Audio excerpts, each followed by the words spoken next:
How you guys doing tonight? Oh, we've got a lovely bunch of comedians. These are some funny motherfuckers. You guys ought to give yourselves a round of applause. I still need notes, but I'm not actually that worried about it because a lot of other you people needed notes too. Let's just hope I can read mine.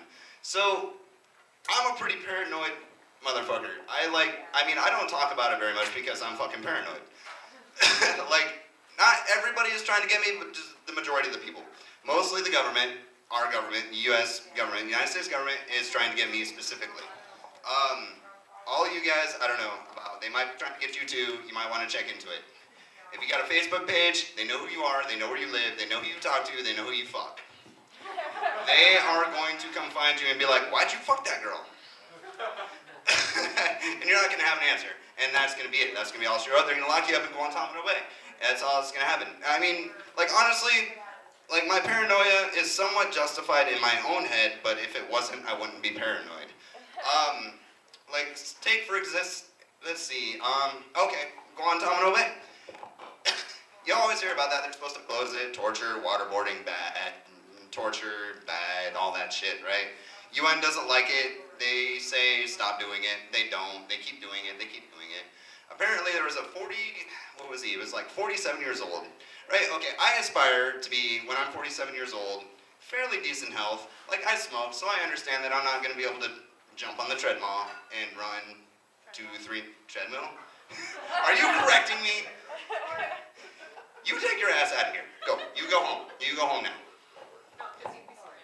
I would be, because I wouldn't have a ride.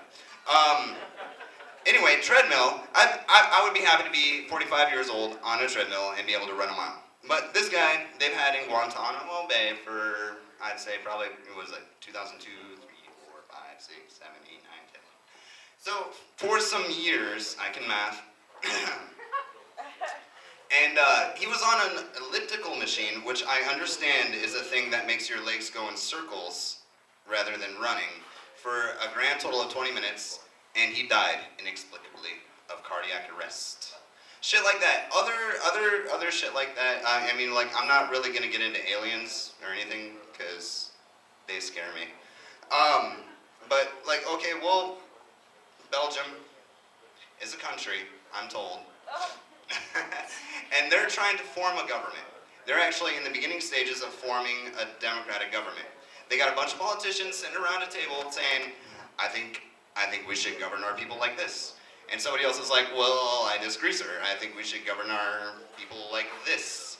And they've been doing this for fucking ever, apparently. They've been doing this for years, right? Belgium is like borderline world record of the longest time it takes to establish a government.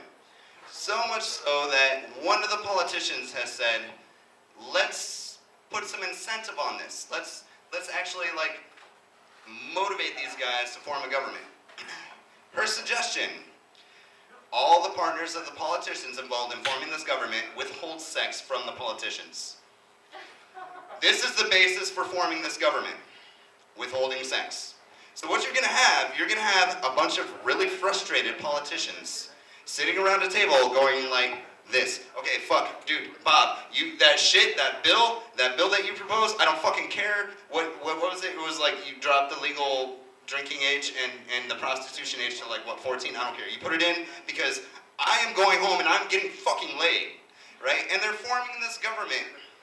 They're putting all this shit together, and they're doing it as quickly as they possibly can so they can go home and fuck their wives. And the people are going to be proud because they have a government, and they can be governed by motherfuckers who are horny as hell. Honestly, I don't want to be governed by that government. I really don't. We got China. Oh. Okay, that's really subtle. Get the fuck off the stage would be okay too. I mean, really. I get it. No. China has gone to such great lengths that they've actually they've taken to using movie footage in their newsreels. Like, there's a news agency, a news channel in China that reported a story that was talking about the efficiency of their military. The efficiency of their military apparently boiled down to footage of Top Gun. They actually used footage of Top Gun reporting on the efficiency of their military. Like Tom Cruise is sitting in the background of their fucking footage. And yeah, I don't know. Okay, maybe I should back up a little bit. Let me back up. My name is Justin Hager. This is the second time I've done this. And I am considerably more nervous than I was before. I'm not exactly sure how that works. It might have to do with the level of liquid courage that I used to get up here, but we'll see. I talked about a few things before. I know I talked about my friend Mitch a little bit. Mitch story, yes. I was about to tell a Mitch story last time I was up here, and some of you weren't here, some of you were. I will just get right into that. Me and my friend Mitch, one time, were bored as shit, and it happened to be New Year's Eve.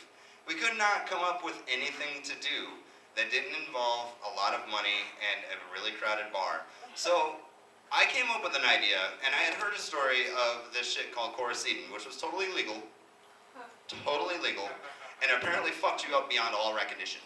So I was like, hey, it's New Year's Eve, let's get fucked up beyond all recognition. And Mitch was like, how so? How do we do this? I was like, we go to Walmart and we buy Coruscant cold and cough.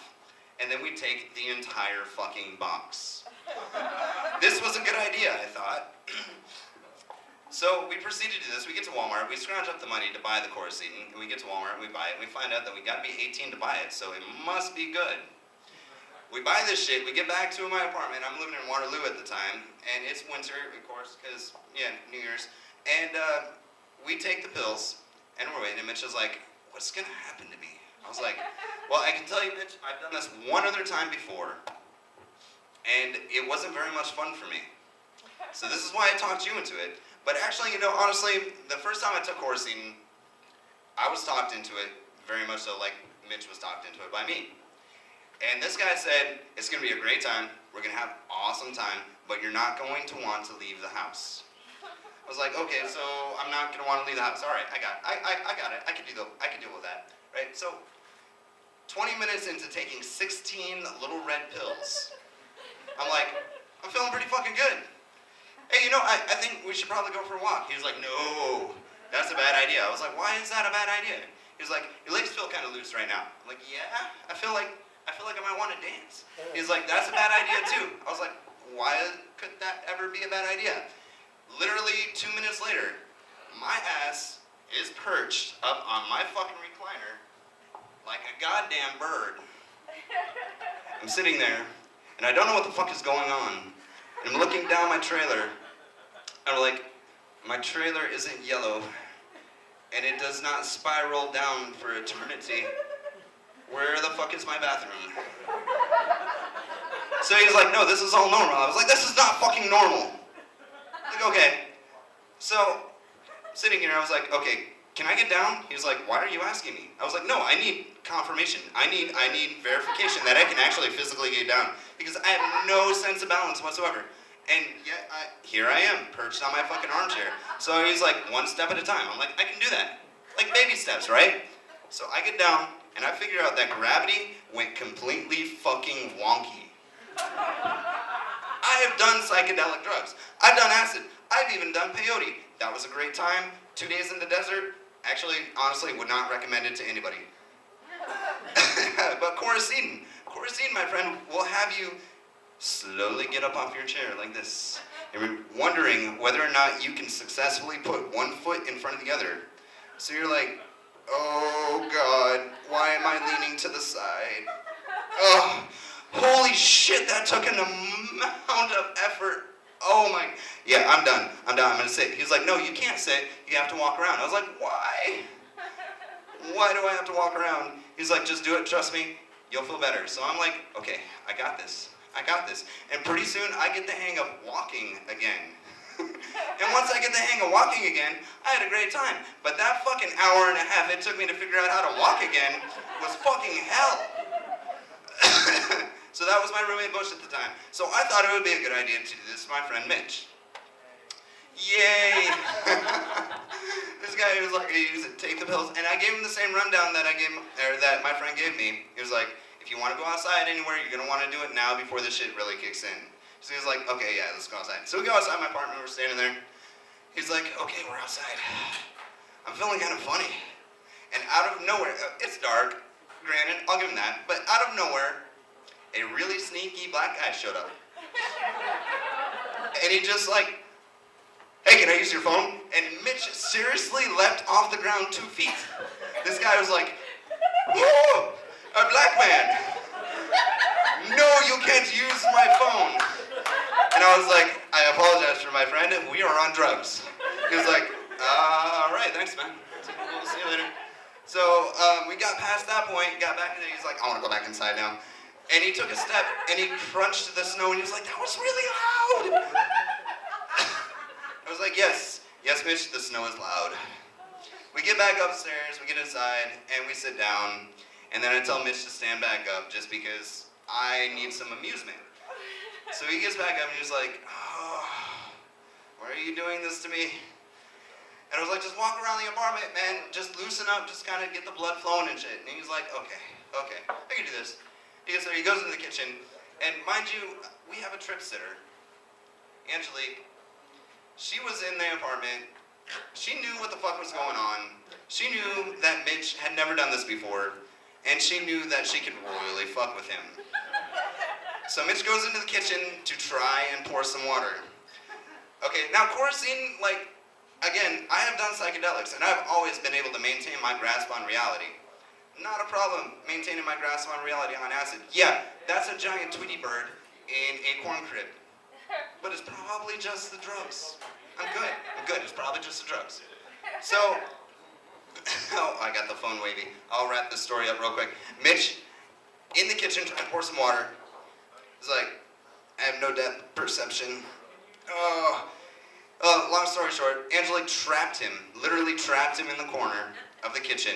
Mitch was up on the counter, hands on the wall, saying, Justin, get your woman off me. Get her off me. So I was like, Angelique, get the fuck out. And I let Mitch out, and then we went to family video the next day, which was a horrible idea, apparently.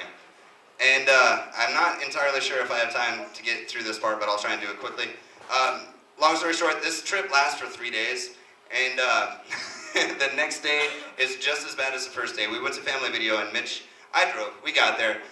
We're looking for a movie. We find a movie, we get up there, and Mitch was like, I have money to pay. Hold on, change, counter, 10, how much was it?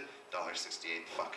10, 20, 30, fuck. I can't do this.